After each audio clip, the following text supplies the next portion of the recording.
यो चाहिँ कोशी पुल। Hello hello ए त्यो दाजुकोमा आइरहेछ दाइले चाहिँ हाल्दै। उदयपुरको बेलाका नगरपालिका यो महिना महिनी साह्रै राम्रो छ। उतारोमा आइपुगिया छ, एकदम शीतल छ, राम्रो छ, भीषण चौतारो। कति क्षेत्रफल ओगटेको होला त यो रुखले, पिपलको रुख। बाफरे बाफरे कति ठुलो। यहाँ चाहिँ थान पनि रहेछ, साह्रै रमाइलो ठाउँ। महिना महिना यहाँ चाहिँ थान रहेछ, के को हो, पक्कै पूजाआजा गर्ने ठाउँ होला, के को हो। उहाँ हेर्नु बरा क्षेत्र, त्यो बरा क्षेत्र हो मन्दिर। मन्दिर कति कति नजिक देखिन्छ ल हेर्नु। यतापट्टि धनकुटाको आले हो यो। अब तल कोशी देखिरहेछ, सप्तकोशी। अब उपारी छिन्ताङ पनि देखिरहेछ त।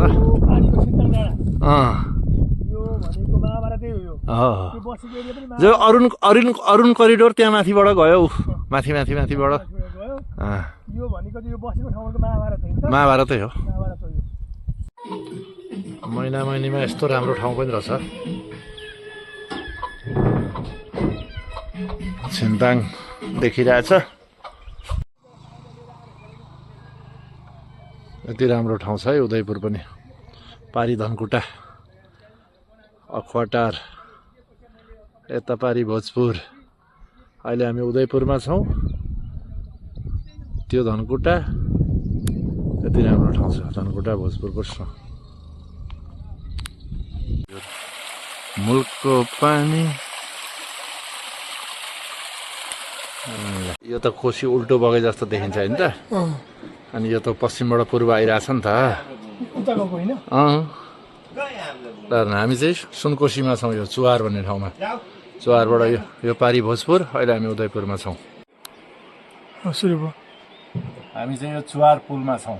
यो अहिले हामी उदयपुरमा छौँ र पारी भोजपुर। तल कोशी देखिरहेछौँ, सुनकोशी नदी, त्रिवेणी, अगाडि नदीहरू जोडिन्छ। पारी भोजपुरको यो हतुवागढी गाउँपालिका, पुरानो हसनपुर। यस्तो रमणीय ठाउँमा छौँ।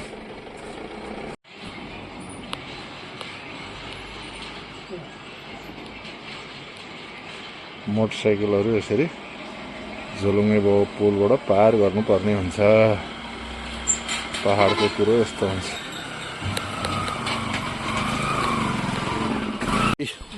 पुरै खिया लागेको छ है, बाँस लगाएको छ ठाउँ ठाउँ। धेरै पुरानो, धेरै खतरा पो रहेछ त्यो पुल त। सिङ्गल लट्ठा। सुनकोशीको पुलको अवस्था यस्तो रहेछ। बाइक आउँदैछ उदयपुरपट्टिबाट। अब त्यहाँ झोलुङ्गे पुल, झोलुङ्गे पुलबाट। तर पुल चाहिँ धेरै कच्चा रहेछ है। रोकियो त्यो बाइक। आइपुगेका छौँ। पारी चाहिँ झोलुङ्गे पुलबाट पारी उदयपुर पट्टि छ। झोलुङ्गे पुल तरेर यसरी जोखिमपूर्ण यात्रा हुन्छ, पहाडको यात्रा भनेर भइरहेछ।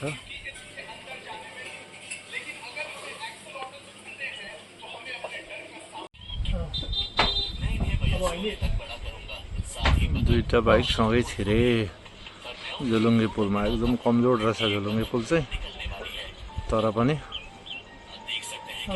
बाइकहरू हिँडिराखेकै छन्।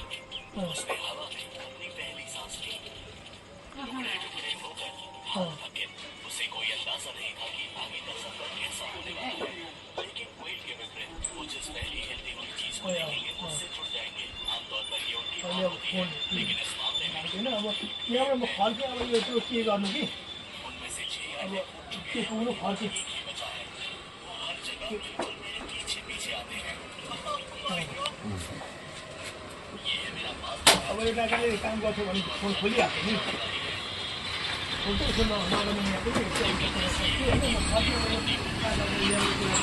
यति राम्रो छ ठाउँ चाहिँ।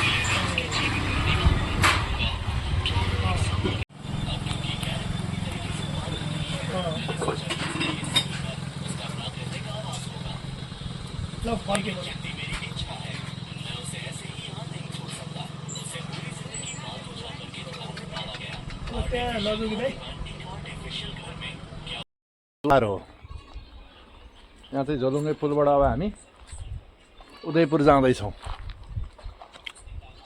यतापट्टि भोजपुरको दक्षिणी पाङ्चातिर के भन्छ आमचोक गाउँपालिकातिर जाने त्रिवेणी हेरिरहेका छौँ। यताबाट सुनकोसीको पानी सङ्लो निलो भएर आइरहेछ। अरुण र सुनकोसी मिसिएको यहाँनिर छ भने उताबाट तम्मर आइरहेको छ।